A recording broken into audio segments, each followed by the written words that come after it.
네. 스튜디오에 우리 김혜수 기자가 간지 있게 앉아 있습니다.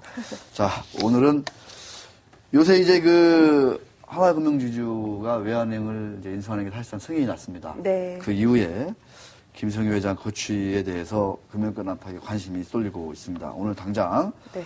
경영발전보상위원회가 열렸습니다. 김 회장 거취가 논의가 됐는데 네. 자세한 얘기를 좀 나눠봐야 될 것 같습니다. 네. 자, 후임자 논의가 어떻게 좀 됐습니까? 좀 구체화된 게 있나요? 네, 오전에 하나금융 지주가 경발이죠. 경영발전 위원회를 열었는데요. 방금 이제 끝났다고 합니다.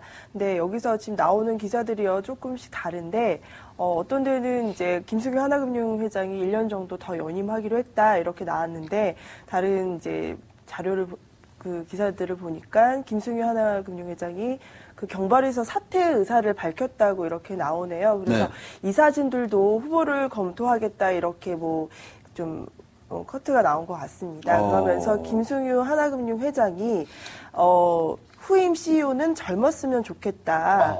예, 그래서 건강이 중요하다 이러면서 그런 식으로 이제 기자들한테 발언을 했다고 합니다. 그러니까 물론 이제 김승유 회장은 예전부터 자신은 이제 외환은행을 인수한 이후에 물러나겠다 이런 의사를 꾸준히 밝혀와서 앞으로 이게 정말로 실행이 될지 어떨지는 조금 더 두고 봐야 되겠는데요. 좀 김승유 회장이 구체적으로 후임 그런 인사가 젊었으면 좋겠다.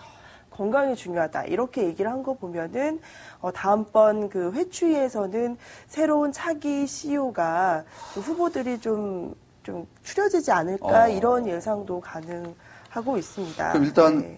지금까지 이게 진행된 상황을 우리 간단히 정리하자면 네. 오늘 경발위에서 나는 여기까지다. 네. 내 역할은 여기까지다. 예. 이렇게 사퇴의 뜻을 다시 한번 밝힌 것 같고 예. 후임자에 대해서는 아직 구체화된 내용은 없다. 근데 이제 후임 같은 경우는 현재까지는 김정태 하나은행장, 네. 또 윤용로 하나금융 부회장 겸 외환은행 내정자 이렇게 네. 정도가 이제 후보군으로 좀 생각을 해볼 수 있는데요.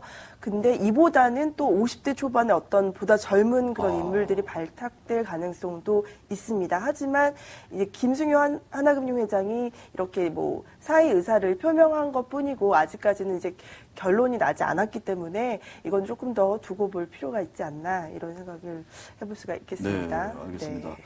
지금 이사회라든가 회추위 네. 이런 데에서는 지금까지 나온 얘기가 우리 김 회장이 지금 갑자기 지금 이제서 승인이 났는데 예. 이 시점에서 이제 물러나게 되면 예. 당장 후계 구도가 지금 윤곽이 뚜렷하지 않습니까? 그렇죠. 네, 준비가 예. 좀 덜 된 상태인데 예. 뭔가 좀 어떤 과도기 체제에서 또 혼란이 있을 것 같고 그렇기 때문에 1년만 더 해달라 이런 식의 입장인 것으로 알려져 있는데 그런 네. 입장은 좀 계속 좀 향후 회추위까지 이어지면서 좀 유지가 될 것 같습니까? 어떻게 아니면 워낙에 이제 김승유 회장이 오랫동안 이제 하나금융 그렇죠. 초반부터 했었잖아요. 근데 이제 외환은행 인수까지 우여곡절이 하나금융 입장에서는 상당히 많았습니다. 그렇기 때문에 인수가 지금 2월 3일이면 잔금을 마무리하게 되는데 그 이후에도 여러 가지 해결해야 할 숙제들이 많이 남아 있습니다. 네. 화학적 결합부터 해서 외은 노조 달래기, 껴안기 이런 문제도 있고요. 인사 문제도 있고 이런 거를 조금 해결할 수 있는 사람은 아직도 김승유 회장이다. 그런 면에서 어떤 강력한 리더십이 필요하다. 이런 의미에서 이제 임원들이나 사회이사들이 1년 더 연임을 해야 한다. 이런 입장을 얘기를 하고 있습니다. 사실상 김승유 회장이 1943년생입니다. 올해 69세인데요. 등기이사 연령을 만 70세로 제한하는 하나금융 내부 규준에 따르면 내년 말까지는 연임이 가능합니다.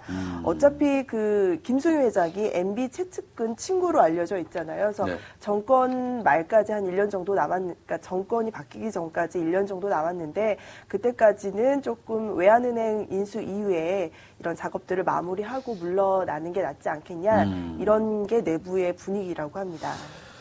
네. 43년생이시니까.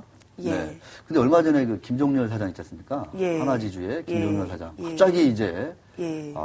관두겠다. 네. 이래가지고 상당히 파문이 컸었는데. 네.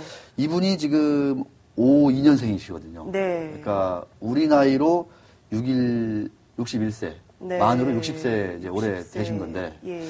이분한테 뭔가 좀 이렇게 네. 1년 연임한다고 방금 또 속보가 떴다고 합니다. 예. 네. 지금 또 다른 속보가 계속 기사가 올라오고 네. 있어갖고요. 네. 근데 기사가 계속 다른 것 같아요. 네. 예. 아직 이거는 좀 추가적으로 또 확인이 필요한 것 같고. 알겠습니다. 원래대로라면은 뭐 그 19살 정도 아래인 김종렬 사장이 이제 네. 다음 이제 그 대통령을 이어받는 뭐 네. 이런 식으로 그림이 잡혔었는데 예. 갑자기 김 사장이 이제 그 부재한 상태에서 네. 향후 하나지주의 구도가 CEO가 어떻게 지주의 회장이 어떻게 될지 이거는 좀 속보가 계속 나오고 있으니까 확인되는 네. 대로 한번 좀 정확하게 한번 좀 다시 한번 좀 업데이트가 필요한 것 같습니다. 네. 자, 외환은행은 이제 어떻게 되나요? 이제 인수한 다음에 역시 이제 윤용로 행장이 이제 가는 겁니까? 체제로? 네. 윤용로 하나금융지주 부회장이 그 외환은행장으로 선임이 됐습니다. 하나금융은 외환은행 행장을 주주총회에 앞서서 다음 달에 미리 선임하는 그런 방안을 지금 추진하고 있습니다. 외환은행 경영의 공백을 최소화하기 위해서인데요. 윤용로 하나금융지주 부회장이 현재 외환은행장으로 내정된 상태인데 3월 주총 이전에 빨리 행장으로 취임할 수 있도록 하나금융의 론스타와 관련 절차를 그렇게 상의하고 있습니다. 따라서 2월 중에 론스타 측 인사인 레리 클레인 행장이 퇴임하고 윤 부회장이 신임 은행장으로 취임할 것으로 보입니다. 하나금융은 또 장명기 전 외환은행 수석 부행장을 윤 부회장과 함께 외환은행 등기 임원으로 선임할 계획입니다. 장명기 전 부행장은 외환은행에서 3월에 퇴임한 이후에 하나금융 측으로부터 차기 외환은행 상임이사로 선임돼서 외환은행 노조의 반발을 사기도 했습니다. 네. 이와 함께 론스타가 선임한 외환은행 사회이사들의 그 교체도 빠르게 진행될 것으로 보입니다. 하나금융은 이미 외환은행 신임사회 이사로 오세종 전 국민은행 이사회 의장과 정광성 중앙대 명예교수, 천진석 전 하나증권 대표, 또 홍은주 전 IMBC 대표 등을 이렇게 내정한 상태입니다. 네, 네, 알겠습니다. 이제 뭐 외환은행 사회이사진까지 다 꾸려진 상태군요. 예.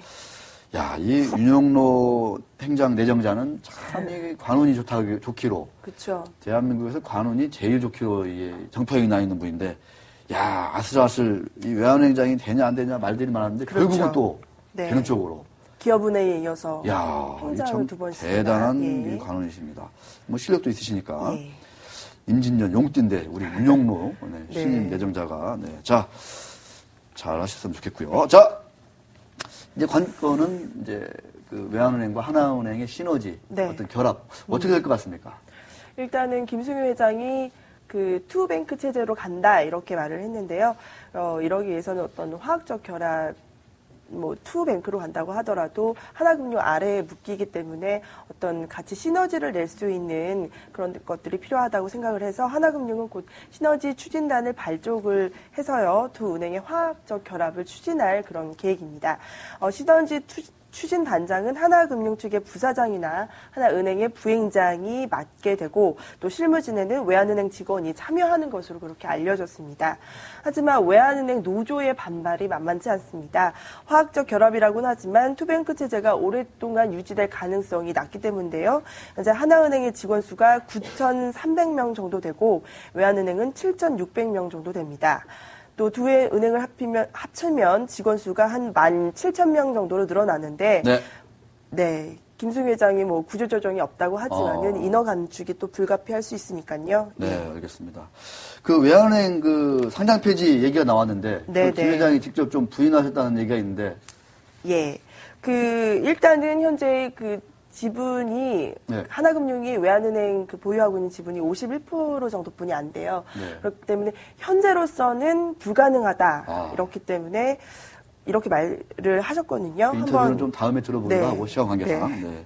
그러니까 상장 폐지는 현재로서는 없는 겁니까? 아니면 좀 계속? 현재로서는 없죠. 그렇지만 결국에는 이제 투뱅크 체제로 가다가 지분을 외환은행 주가 좀 떨어지고 나서 지분을 조금 인수하다 보면 한 80%, 70% 이상 정도 되면 나머지는 뭐 증자를 통해서 자금을 마련하던 해서 그때 되면은 조금 상장 폐지를 받게 되는 그런 수순을 가는 게 아닌가 이런 얘기들이 나오고 있습니다. 네. 알겠습니다. 이제 자산 규모로 두 개 합치면 넘버 2가 된다고 보는 얘기인가요? 그렇죠. 넘버 2가 된다고 네. 하더라고요. 그에 따라서 어떻게 좀 우리 김혜수 기자는 뭐 투자자 입장에서 보면은 하나금융지주가 이제 이 M&A 모멘텀이 있다 이렇게 좀 시너지 효과를 기대할 수 있다 이렇게 좀 볼 수 있는 건가요? 어떻습니까? 좀? 지금 뭐 중복되는 게 많이 있기는 하지만 뭐 외환은행이 사실 알짜배기 그런 은행으로 물건으로 많이 평가를 받았잖아요. 네네. 외환 쪽도 그렇고 기업 부분에서 그런 부분에 있어서는 외환은행이 되게 좀 건실하게 했던 은행이기 때문에 가치가 있지 않을까 네. 그런 생각이 듭니다. 김혜수 기자의 우리 따끈따끈한 얘기였습니다. 자, 고생 계속 해주십시오. 네, 고맙습니다. 고맙습니다.